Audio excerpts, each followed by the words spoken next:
Hello, this is episode 3 of Weekly Wiki, and today we're going to be talking about the Wankel Rotary engine. Not to be confused with the rotary piston engines. The Wankel engine is a type of internal combustion engine that uses a triangular rotor to spin and create the combustion cycle. It's still an internal combustion engine, but it functions completely differently from piston engines.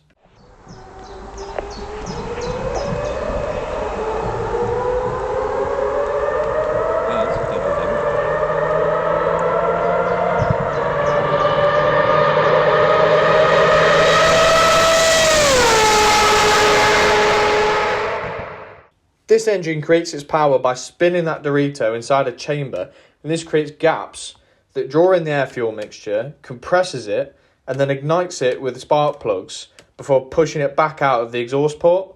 And it's this explosion that creates the power by spinning the rotor. These engines are 4-stroke, but they'll have 3 ignitions per rotation of the rotor.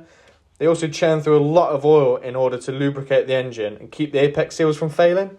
Obviously, this isn't good for emissions. Now, the rotary engines have to be maintained differently from piston engines.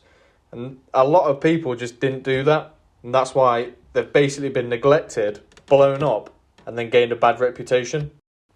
With those basics covered, let's take a quick dive into the history, the variants, mods, and appliances of this engine. Felix Wankel designed a rotary compressor in the 1920s. He realised the triangular rotor of the rotary compressor could have intake and exhaust ports added to create a combustion engine. In 1951, Wankel began to design the rotary compressor as a supercharger for motorcycle engines. The supercharger he designed was used for a 50cc single-cylinder 2-stroke engine, and it made 13.5 PS at 12,000 revs. Development on the Wankel rotary engine didn't actually start until 1954, but when it did, it was based on the supercharger. It took over 2 years to develop and was named the DKM 54. Soon after that, a second prototype of the DKM was built. It was equivalent to 250cc and yet produced 29 PS. This was at 17,000 RPM and it would rev all the way up to 25,000. 4 of these units were made, however, and the DKM design was abandoned after it was said that proper cooling was just not achievable.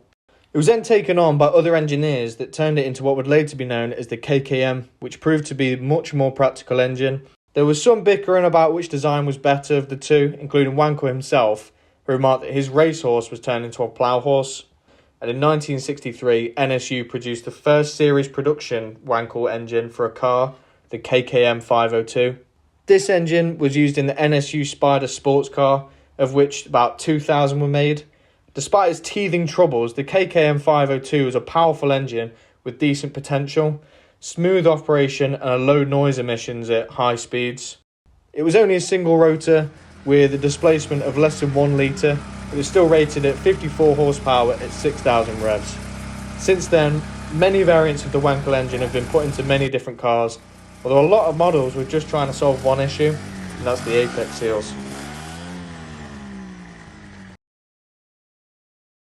Again, when we break down the rotary engine, we don't have conventional piston rings like on a normal engine. Instead, we have apex seals, and these are often the key component that will let go, causing an engine to fail. A lot of rotary engines will deliberately inject oil into the combustion cycle, and this will lubricate the engine and extend the longevity of the engine. There were, however, some noteworthy cars that used the rotary engine, such as the 1967 NSU R080, which was a luxury car. Although being an early rotary, it was too unreliable.